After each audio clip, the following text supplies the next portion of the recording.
আমরা ইসলামের জন্য কথা বলি, অনেকের ভালো লাগে না, কারো ভালো লাগুক না লাগুক আমরা বলতেই থাকব।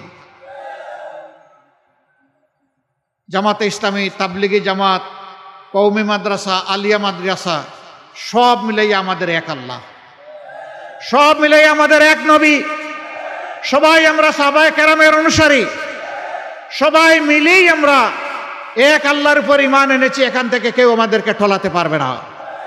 আমাদের দাওয়াত স্পষ্ট, আমরা আল্লাহর গুলামি ছাড়া আর কারো গুলামি মানি না, মানব না, কোনো আধিপত্যবাদ মানব না, কারো চোখ রাঙ্গানি মানব না, বিদেশে বন্ধু থাকবে কিন্তু প্রভু মেনে নেব না। লক্ষ্মীপুরবাসী, জাতীয় জীবনের যে সমস্যাগুলো আছে ইনশাল্লাহ সমাধান হবে। ভয় দেখানো হয়, জামাত ক্ষমতায় আসলে কওমি মাদ্রাসা থেকে যারা পাশ করে বের হয়েছেন তাদেরকে মসজিদ এবং মেহরাব থেকে বিদায় করে দেওয়া হবে। এরা মিথ্যাবাদী, এরা মিথ্যাবাদী। বলা হয় কওমি মাদ্রাসা বন্ধ করে দেওয়া হবে। আমি আল্লাহকে সাক্ষী রেখে, আপনাদেরকে সাক্ষী রেখে বলছি, কওমি মাদ্রাসা আমাদের কলিজা, কওমি মাদ্রাসা আমাদের হৃদয়। ইসলামী শিক্ষাটা তারাই এখন ধরে রেখেছেন। আলিয়ার শিক্ষা সংকুচিত হয়ে এসেছে। আমরা সেই আল্লাহর উপর বিশ্বাস করি যিনি কুরআন নাজিল করেছেন। সেই কোরআনের অসংখ্য হাফিজ তৈরি হয় কওমি মাদ্রাসা থেকে। তারা আমাদের মাঝে লাগাতে চায়, বাঁধাতে চায়। আমরা সবাই ইনশাআল্লাহ হুঁশিয়ার আছি, আমরা কারো অস্বস্থাতে পা দেব না ইনশাআল্লাহ। আসন্ন নির্বাচনকে সামনে রেখে গণভোট এবং জাতীয় নির্বাচন ইনশাআল্লাহ আগামী মাসের 12 তারিখ অনুষ্ঠিত হবে। এই নির্বাচনের লক্ষ্মীপুরের 4টি আসন থেকে 11 দলীয় নির্বাচনী ঐক্য, আমরা যেটাকে বলছি ঐক্যবদ্ধ বাংলাদেশ, এই ঐক্যবদ্ধ বাংলাদেশের পক্ষ থেকে 4 জন প্রার্থী মনোনীত করা হয়েছে। 3টি আসনে দাঁড়িপাল্লা, 1টি আসনে শাপলাকলি। প্রিয় লক্ষ্মীপুরবাসী, এটি এমন একটি ময়দান যে ময়দান শহীদের রক্তে ভেজা। এক সময় লক্ষ্মীপুরের সবুজ ঘাস সব লাল হয়ে গিয়েছিল শহীদের রক্তে। আমরা শহীদ ডাক্তার ফয়েজ আহমদ সহ লক্ষ্মীপুরের সমস্ত শহীদদেরকে গভীর শ্রদ্ধার সাথে স্মরণ করছি। জুলাই যুদ্ধে যারা জীবন বাজি রেখে যারা লড়াই করেছিলেন তাদের সবাইকে আমরা গভীর শ্রদ্ধার সাথে স্মরণ করি। আমরা কথা দিয়েছিলাম আমরা জুলাই যোদ্ধাদেরকে আমাদের অন্তরে জায়গা করে দিব। আমরা কথা রেখেছি, আমরা জুলাইকে কবুল করে নিয়েছি। এই জুলাই এসে জনগণকে মুক্তি দিয়েছে। জুলাই এসেছিল বলেই আজকে আমি এখানে দাঁড়িয়েছি। জুলাই হয়েছে বলেই আজকের এই স্টেজ দেখা যাচ্ছে। জুলাই হয়েছে বলেই এই 26-এর 12 ফেব্রুয়ারি ইলেকশন হতে যাচ্ছে। জুলাইয়ের আগে আমরা রাজনৈতিক দলগুলো বহু চেষ্টা করেছি, জীবন দিয়েছি, আয়নাগরের সঙ্গী হয়েছি, জেলে গিয়েছি, পঙ্গু হয়েছি, ঘর বাড়ি ছাড়া হয়েছি, কিন্তু আমাদের নেতৃত্বে পরিবর্তন আসে নাই। পরিবর্তন এসেছে আমাদের সন্তান সন্ততির নেতৃত্বে। কেউ কেউ আছেন এদেরকে স্বীকার করতে চান না, তাদেরকে বাচ্চা কাচ্চা নাতিপুতা বলেন, তাদেরকে সাবাল বলেন। আমি বড় বিস্মিত, আমি লজ্জিত, যাদের কারণে জেল থেকে মুক্তি, যাদের কারণে অনেকের দেশে ফিরে আসা, যাদের কারণে নির্বাচনের কথা বলা, যাদের কারণে দেশ শাসনের কেউ কেউ কারো কারো স্বপ্ন দেখা, তারা তাদেরকে অস্বীকার করছেন। লজ্জা, লজ্জা, এটা মেনে নেওয়া যায় না। যে উপকারের উপকার স্বীকার করে না, যে কৃতজ্ঞতা প্রকাশ করে না, সে ভালো মানুষ হতে পারে না। দেশবাসী রাজনীতির পুরানা বন্দোবস্তে দেখেছে, 54 বৎসর দেখেছে। সেই বন্দোবস্ত ফ্যাসিবাদ তৈরি করেছে, মানুষের অধিকার হরণ করেছে, দুর্নীতির স্বর্গরাজ্যে পরিণত করেছে। চাঁদাবাজিতে জনগণকে অতিষ্ঠ করেছে, জনগণের কিনা বস্ত্র দিয়ে জনগণের বুকে গুলি ছুঁড়েছে। সেই রাজনীতি আমার মা বোনকে ইজ্জত হরণ করেছে। ওই রাজনীতি আবার ফিরে আসুক আপনারা চান? ব্যাংক ডাকাতি করে জনগণের টাকা লুট করে বিদেশে পাচার করা হয়েছে। আপনারা সেই বাংলাদেশ আবার চান? আপনারা পরিবর্তন চান? পরিবর্তন চাইলে ওই যে লেখা পরিবর্তনের জন্য হা, গণভোটে কি বলতে হবে? সিল প্রথম কোনটাতে মারতে হবে? হা বুটে সিল মারতে হবে। আপনারা সবাই হা বুটে সিল মারবেন? আপনারা মারলেই হা বুট পাশ হয়ে যাবে? না, প্রত্যেকটা মানুষকে হা বুটের সঙ্গী বানাতে হবে। আমরা বিশ্বাস করি বাংলাদেশের মানুষ এখন পরিবর্তন চায়। সেই পরিবর্তনের জন্য আমরা ঐক্যবদ্ধ হয়েছি। আমরা কথা দিচ্ছি, জনগণের আস্থা যদি আমাদের উপর আসে, আমরা আশাবাদী আসবে ইনশাআল্লাহ। আমরা আস্থার প্রতিদান দেব ইনশাআল্লাহ। জুলাই বিপ্লবের পরে আমরা বলেছিলাম আমরা কারো উপর থেকে প্রতিশোধ নেব না, আমরা নেই নাই। আমরা বলেছিলাম আমাদের দলের লোকেরা চাঁদাবাজ নয়, আমরা চাঁদাবাজি করি নাই। আমরা বলেছিলাম আমরা দুর্নীতি করি না, দুর্নীতিকে আমরা ঘৃণা করি, দুর্নীতির সাথে আমাদের কোনো সম্পর্ক নাই। আমরা বলেছিলাম মজলুম ঠিক আছি, কিন্তু মামলাবাজি করব না, মামলা দিয়ে মামলা বাণিজ্যও করব না, মামলা দিয়ে নিরীহ মানুষকেও হয়রান করব না। আমরা কথা রেখেছি। আমরা এবার কথা দিচ্ছি, জনগণ যদি তাদের পবিত্র মূল্যবান ভোট দিয়ে এই জোটকে, এই ঐক্যকে নির্বাচিত করে, আমরা কথা রাখবো ইনশাআল্লাহ। আমরা কি রাখবো? প্রথমত আমরা জাতিকে আর বিভক্ত হতে দেব না। আমরা পুরানা কাসুন্দি নিয়ে কামড়া কামড়ি করব না।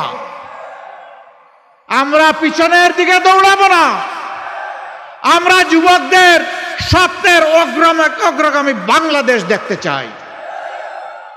যুবকরা, আমরা তোমাদের হাতে বেকার ভাতা তুলে দেব না।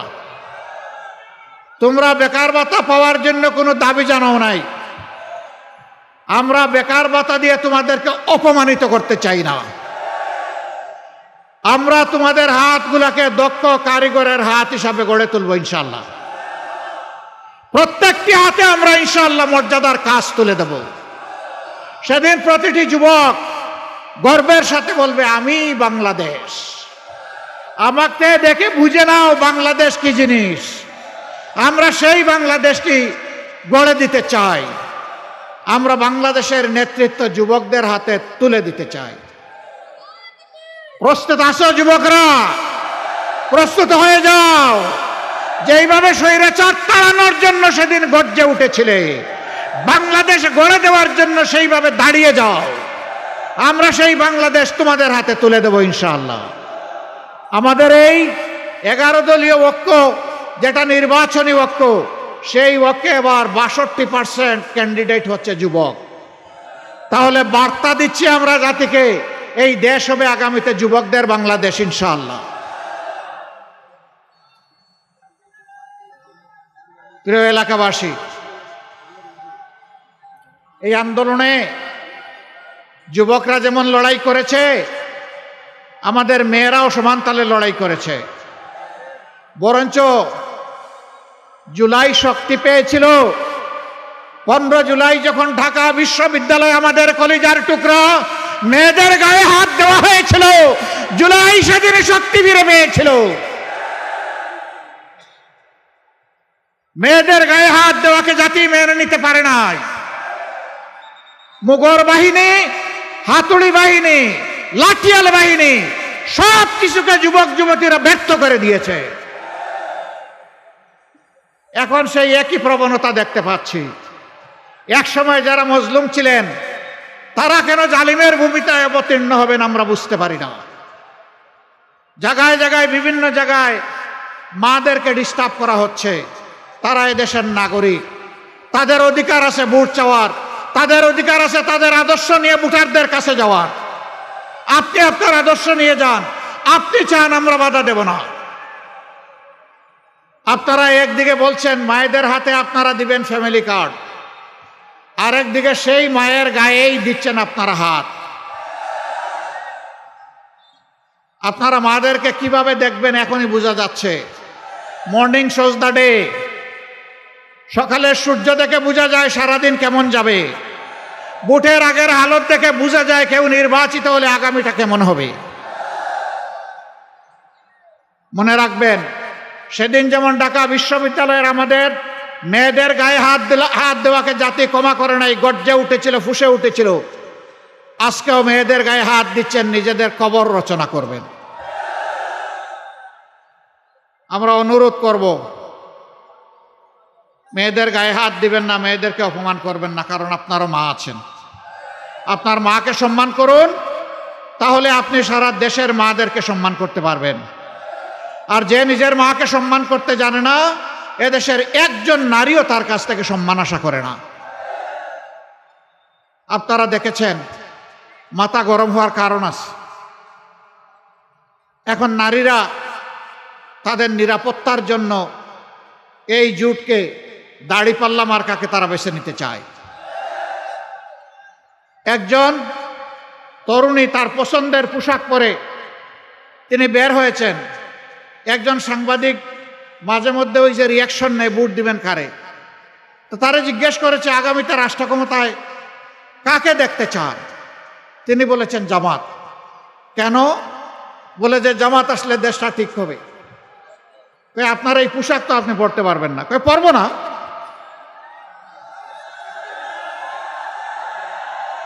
বলে যে এই পোশাক বদলাতে হবে। বদলাবো। এরপরে জিজ্ঞেস করেছে জামাতের কোন জিনিসটা আপনার ভালো লাগে, পছন্দ হয়। জামাত, পুরাটাই আমার ভালো লাগে। এগুলা দেখার পরে মাথা ঠিক থাকবে? ঠিক রাখতে হবে। যদি গণতন্ত্রে বিশ্বাস করে থাকেন, তাহলে অন্যের মতামতকে প্রাধান্য অবশ্যই দিতে হবে। আমরা মাদেরকে বলবো, আপনার যাকে পছন্দ আপনি তাকে ভোট দিবেন, কিন্তু কোনো জালিম যদি আপনার দিকে চোখ তুলে তাকায়, সাথে সাথে বলবেন 12 তারিখ আমি যাব, তুমি পারলে ঠেকাইও। যে মায়েরা শরীফ উসমান হাদির মতো সন্তান জন্ম দেয়, আবরার ফাহাদের মতো সন্তান জন্ম দেয়, আবু সাইদের মতো সন্তান জন্ম দেয়, সেই মায়েরা আল্লাহ ছাড়া কাউকে পাত্তাই দেয় না।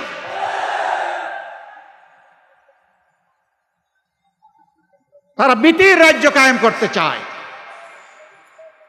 সম্মানিত ভাইরা, ভয়কে যে জাতি ইতিমধ্যেই জয় করে ফেলেছে, এই জাতিকে হিসাব করে কথা বলবেন। যদি সত্যি গণতন্ত্রের প্রতি আস্থা থাকে, তাহলে নিজের কাজ নিজে করুন, অন্যটা তাকে করতে দিন।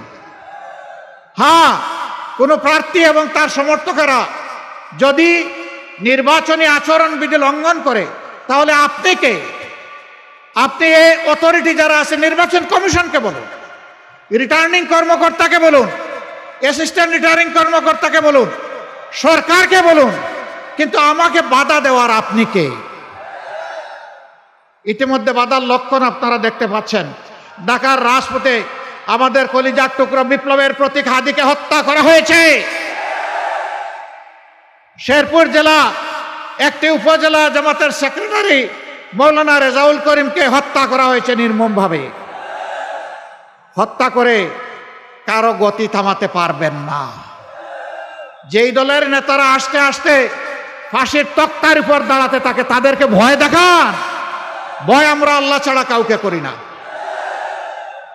আমরা প্রতিশ্রুতিবদ্ধ। আমরা যুবকদেরকে, যুবতীদেরকে কথা দিয়েছি, আমরা মা বোনদেরকে কথা দিয়েছি, আমরা তাদের আকাঙ্ক্ষা পূরণ করার জন্য প্রয়োজনে জীবন দিব, কিন্তু হার মানব না। প্রিয় লক্ষ্মীরবাসী, আপনারা সংগ্রামী জাতি, আপনারা কারো কাছে হার মানেন নাই। এই জায়গায় খুনি, এক খুনি, আমার লজ্জা হয় তার কথা বলতে। জেলে তার সাথে আমার একবার দেখা হয়েছিল, এরপরে আর আমি দেখা করতে চাইনি। আমার ভাই ডাক্তার ফয়েজ আহমদকে তার বাসার 3 তলার ছাদে নিয়ে সেখানে শারীরিক নির্যাতন করে জীবন্ত দেহটা নিচে ফেলে দিয়েছিল। তিনি কার ক্ষতি করেছিলেন? তিনি তো গরিবের বন্ধু ছিলেন, তিনি তো গরিবের ডাক্তার ছিলেন, তিনি তো অসহায় মানুষের অভিভাবক ছিলেন। তার উপরে এই অত্যাচার, এটা শুধু লক্ষ্মীপুরে নয়, সারা দেশে এটা হয়েছে। আমরা এই পরিবেশ আর আসতে দিব না ইনশাআল্লাহ। দেশবাসী এখন একাট্টা, চারিদিকে এখন জোয়ার শুরু হয়েছে মুক্তির পক্ষে, 13 তারিখ থেকে নূতন বাংলাদেশ দেখার পক্ষে। মহান আল্লাহর দরবারে আমরা কাতর কণ্ঠে আরজ করি, হে আল্লাহ, তুমি সেই বাংলাদেশটা আমাদেরকে দান করো। লক্ষ্মীপুর অনন্য একটা দিক থেকে, এই লক্ষ্মীপুরে বহু বড় বড় খ্যাতনামা জাতির বিশিষ্ট রাহবার আলিমদের জন্ম হয়েছে এই লক্ষ্মীপুরে। অনেক জাতীয় নেতাদের জন্ম হয়েছে এই লক্ষ্মীপুরে। আমরা ইসলামের জন্য কথা বলি, অনেকের ভালো লাগে না, কারো ভালো লাগুক না লাগুক আমরা বলতেই থাকব। জামাতে ইসলামী, তাবলিগি জামাত, কওমি মাদ্রাসা, আলিয়া মাদ্রাসা সব মিলেই আমাদের এক আল্লাহ, সব মিলেই আমাদের এক নবী। সবাই আমরা সাহাবায়ে কেরামের অনুসারী, সবাই মিলেই আমরা এক আল্লাহর উপর ঈমান এনেছি। এখান থেকে কেউ আমাদেরকে ঠলাতে পারবে না। আমাদের দাওয়াত স্পষ্ট, আমরা আল্লাহর গোলামি ছাড়া আর কারো গোলামি মানি না, মানব না। কোনো আধিপত্যবাদ মানব না, কারো চোখ রাঙ্গানি মানব না। বিদেশে বন্ধু থাকবে কিন্তু প্রভু মেনে নেব না। লক্ষ্মীপুরবাসী, জাতীয় জীবনের যে সমস্যাগুলো আছে ইনশাল্লাহ সমাধান হবে। ভয় দেখানো হয়, জামাত ক্ষমতায় আসলে কওমি মাদ্রাসা থেকে যারা পাশ করে বের হয়েছেন তাদেরকে মসজিদ এবং মেহরাব থেকে বিদায় করে দেওয়া হবে। এরা মিথ্যাবাদী, এরা মিথ্যাবাদী। বলা হয় কওমি মাদ্রাসা বন্ধ করে দেওয়া হবে। আমি আল্লাহকে সাক্ষী রেখে, আপনাদেরকে সাক্ষী রেখে বলছি, কওমি মাদ্রাসা আমাদের কলিজা, কওমি মাদ্রাসা আমাদের হৃদয়। ইসলামী শিক্ষাটা তারাই এখন ধরে রেখেছেন। আলিয়ার শিক্ষা সংকুচিত হয়ে এসেছে। আমরা সেই আল্লাহর উপর বিশ্বাস করি যিনি কুরআন নাজিল করেছেন। সেই কোরআনের অসংখ্য হাফিজ তৈরি হয় কওমি মাদ্রাসা থেকে। তারা আমাদের মাঝে লাগাতে চায়, বাঁধাতে চায়। আমরা সবাই ইনশাআল্লাহ হুঁশিয়ার আছি, আমরা কারো অস্বস্থাতে পা দেব না ইনশাআল্লাহ। মাদের ব্যাপারে বলা হচ্ছে এরা ক্ষমতায় গেলে ঘরে বন্দি করে রেখে দেবে। আমার মা ছিলেন, এখন নাই। আমার স্ত্রী আছে, আমার মেয়েরা আছে, আমার মতো আমাদের সবার আছে, এই সকলের আছে। তারা কি ঘরে বন্দি? তারা জীবনের বাস্তব প্রয়োজনে অন্য 10 জন মহিলা যেমন চলাচল করে, কাজ করে, তারাও তাই করে। অনেকে গুরুত্বপূর্ণ পেশাগত দায়িত্ব পালন করেন, রাষ্ট্রের উন্নয়নে অবদান রাখেন, কর্মকাণ্ডে অবদান রাখেন, কিন্তু তাদের 2টা জিনিসের অভাব। কর্মস্থলে, গৃহে, চলাচলে তাদের কোনো নিরাপত্তা নাই, তাদের কোনো ইজ্জত নাই। আমরা কথা দিচ্ছি ইনশাআল্লাহ, আল্লাহ আমাদেরকে সুযোগ দিলে দেশ চালানোর, আমরা তাদেরকে সম্মান এবং নিরাপত্তা দুটিই নিশ্চিত করব ইনশাআল্লাহ। মায়েরা তাদের যোগ্যতা অনুযায়ী কাজ করবেন। আমার এই মাটি কোন ধর্মের এটাও আমরা দেখব না, আমরা দেখব ওই যোগ্যতাটা তার আছে কিনা, যে কাজটা আমরা তার হাতে তুলে দিতে চাই। এই জন্যে ধর্ম বর্ণ নির্বিশেষে ভেদাভেদ রেখা দূর করে আমরা ইনশাআল্লাহ তাআলা আজিম একটা ঐক্যবদ্ধ বাংলাদেশ গড়ব। আমরা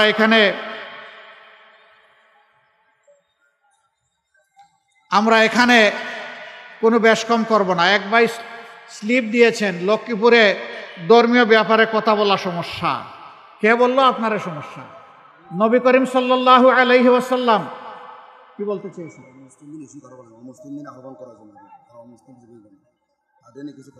সেইটাই তো বলছি, তো আবার স্লিপ দিস। নবী করিম সাল্লাল্লাহু আলাইহি ওয়াসাল্লাম মদিনা রাষ্ট্রে ইহুদিদের সাথে লিখিত চুক্তি স্বাক্ষর করেছিলেন। তাদের নাগরিকত্ব শুধু মেনে নেননি, তাদের সম্মানের আসনে অধিষ্ঠিত করেছিলেন। যতদিন পর্যন্ত এই চুক্তি তারা মেনে চলেছে তারা সম্মান লাভ করেছে। যখন তারা বিশ্বাস ভঙ্গ করেছে তখন তারা শাস্তি পেয়েছে। বাংলাদেশে আমরা একটা সহনশীল পরিবারে যুগ যুগ ধরে পরিসরে আমরা বসবাস করে আসছি। মাঝে মাঝে ভুতুম পেঁচা এসে আমাদের বাগানের ফুল এলোমেলো করে দিতে চায়।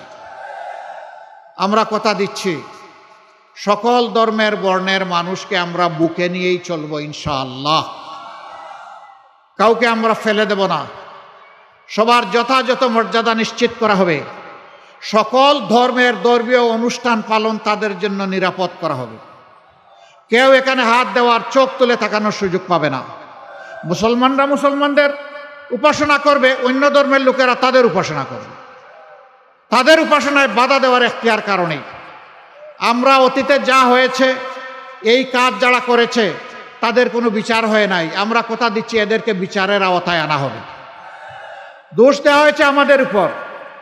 এরা চুরাই পথের অন্ধকার গলির নায়ক, নিজেরা অপকর্ম করে আমাদের ঘাড়ে দিয়েছে। আজ আল্লাহ তাআলাকে সাক্ষী রেখে বলতে চাই আমরা নির্দোষ।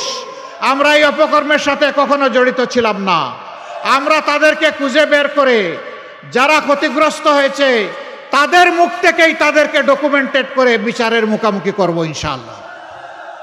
তখন আর কেউ এই দুঃসাহস দেখাবে না কোনো ধর্মীয় সম্প্রদায়ের উপর জুলুম করার। সম্মানিত ভাইরা, এই লক্ষ্মীপুরের অনেক সমস্যা। দাবি দেওয়া চমৎকারভাবে আপনাদের প্রিয় মানুষ লক্ষ্মীপুর সদর থেকে যিনি এই জাতিকে নেতৃত্ব দিবেন, লক্ষ্মীপুরবাসীকে নেতৃত্ব দিবেন, তিনি বলে গিয়েছেন দাবি সবগুলা সঙ্গত। আরেকটা দাবি তিনি করেন নাই, সেটা আমি যোগ করে দেই। এশিয়ার বৃহত্তম মৎস্য প্রজনন কেন্দ্র ছিল এই লক্ষ্মীপুরে। লুটপাট দুর্নীতি করে এইটাকে হত্যা করা হয়েছে। আমরা এটাকে জীবন দিব ইনশাআল্লাহ। বাকি যে দাবিগুলা করেছেন সব সঙ্গত, একটা একটা করে ইনশাআল্লাহ সব পূরণ হবে। তবে আপনাদের সাথে বসেই আমরা ঠিক করব কোন দাবিটা আগে পূরণ হওয়া উচিত।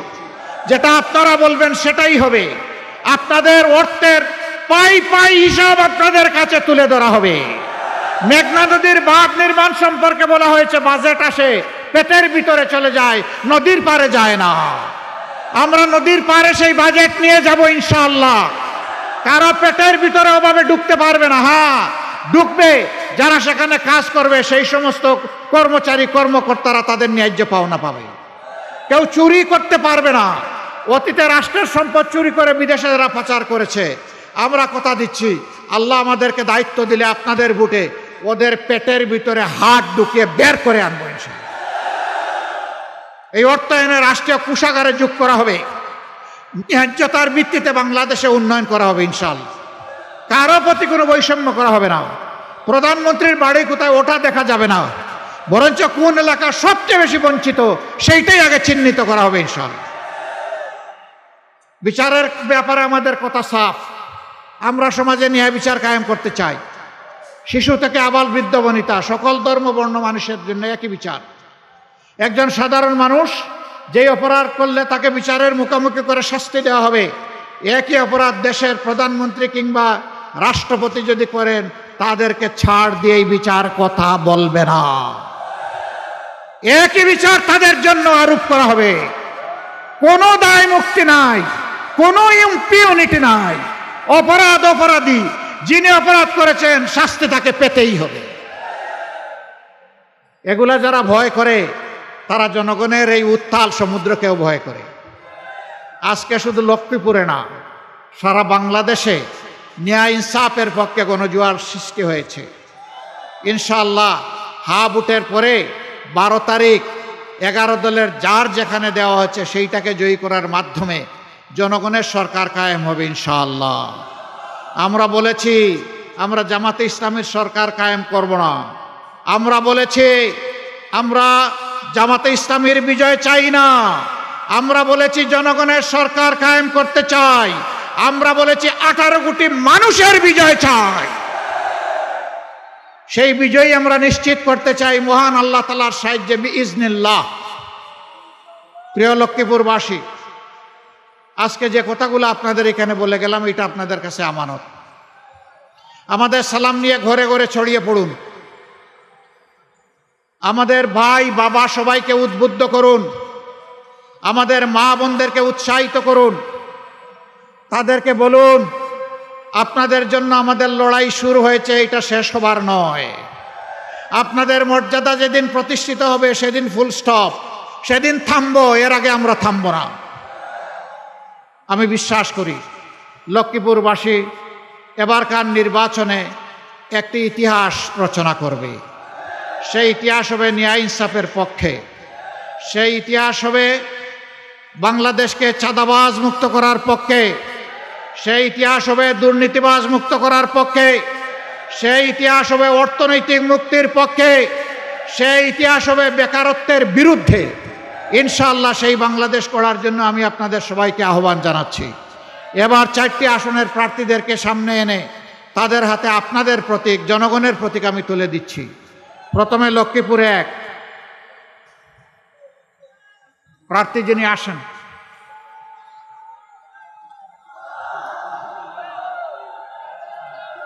এইখানে মাহবুব আলম, এনসিপির নেতা মাহবুব আলম আমাদের সকলের প্রার্থী। শক্ত করে ধরো ভাই। এই প্রতীকটা কি? আবার বলেন, কি প্রতীক? প্রতীক আছে? পুরুষের প্রতীক, জুড়ে বলুন। 12 তারিখ সকাল সন্ধ্যা ইনশাআল্লাহ বিজয় হবে ইনশাআল্লাহ। মাশাআল্লাহ, জাযাকুমুল্লাহু খায়রান। এরপরে লক্ষ্মীপুর 2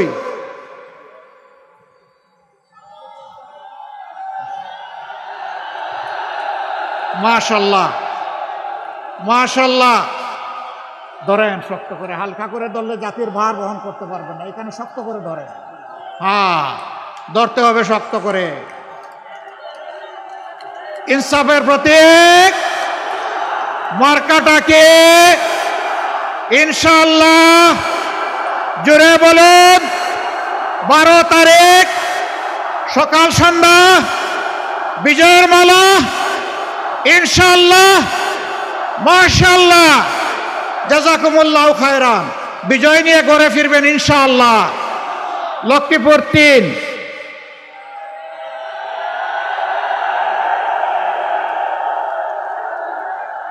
শক্ত করে ধরবা, শক্ত করে ধরবা। কি মার্কা? কি মার্কা? কি মার্কা? মার্কা আছে? জুড়ে বলুন। ইনশাআল্লাহ 12 তারিখ বিজয় হবে ইনশাআল্লাহ। মাশাআল্লাহ, জাযাকুমুল্লাহু খায়রান। বিজয় নিয়ে ঘরে ফিরবো ইনশাআল্লাহ। লক্ষ্মীপুর 4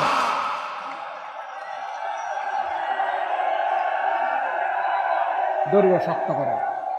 মাশাআল্লাহ, হাফিজুল্লাহ। মাশাআল্লাহ মাশাআল্লাহ। মার্কা কি? আরো জুড়ে। 12 তারিখ ইনশাআল্লাহ বিজয় হবে।